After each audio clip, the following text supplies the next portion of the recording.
Hello everybody and welcome back. As always, I am Mateo311 and this is your one channel for everything VR related. Today, we're checking out BattleGroupVR. BattleGroup just recently released in early access on Steam. You can pick it up for $24.99, and it looks like we're finally getting a solid RTS in VR. Real-time strategy games are not as common as they used to be, and while there are a few options in VR, the majority of them are lacking any true depth. Well, I'm glad to say that's not the case with this title. BattleGroupVR already boasts a ton of excellent features. The game has a story-driven campaign, some gorgeous graphics, truly strategic combat, customizable fleets and ships, a level system for ship captains, native in-game voice commands, and even workshop integration, which already has players pumping out custom ships. They're also planning on releasing a level editor and online multiplayer. BattleGroupVR has you controlling a fleet of up to 8 ships. One rather interesting twist is you are physically stationed and commanding the flagship of the fleet.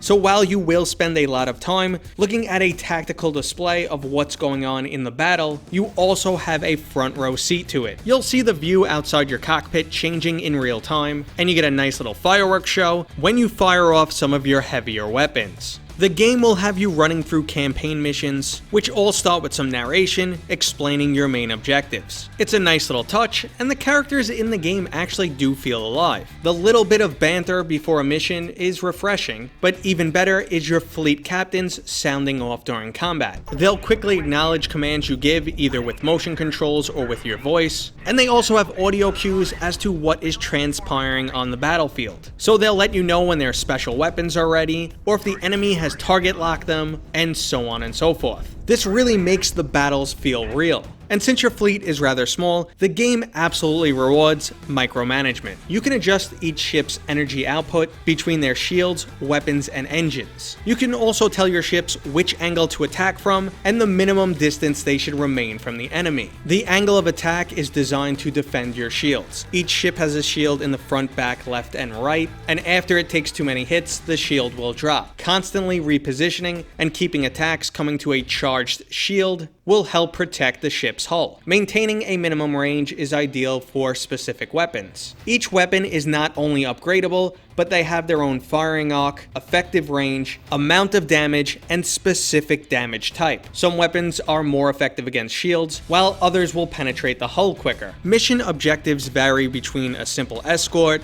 an all-out battle, or more unique scenarios like having to defend or take over a space station. This actually opens up some serious strategy elements. On an escort mission, you can take your largest ships, surround the escort vehicle, set shields to full, and hope you could survive the damage until you make it to the warp zone. Now you will be rewarded for taking down enemies, and there is the possibility of finding new weapons from salvaged ships, but sometimes survival is just more important. An alternative option for an escort mission is to set engines to full on all ships, fly ahead of the escort vehicle, and rain hell on the first enemy that appears, trying to take them down as quick as possible. Upon mission completion, you're going to be unlocking new vehicles, getting upgrade points, collecting credits, and occasionally finding new items. Your ship captains may also level up, which allows them to add bonuses to their ship's engines, weapons, hull, and occasionally a special ability if they happen to have one. Also between missions, any hull damage you received or munitions you spent will not be restored. The only way to do this is to return to the main space station, which will force you to lose territory, meaning you'll have to replay a mission you already played. Now luckily the mission isn't identical every time, so the enemies will vary, but generally the mission difficulty remains the same. So this adds yet another layer of strategy to this game. While you most likely want to engage and kill as many enemies as possible, you also don't want to take any hull damage or use up too much ammunition, because then you'll be forced to lose ground and have to play a mission all over again. Now when you are back at the space station and you have collected a large amount of credits and some upgrade tokens, you could begin outfitting your ships with some really cool items. Each ship has a different amount of hard points, which will allow you to mount things like special weaponry, long-range sensors, afterburners, and even my personal favorite, a mini warp drive.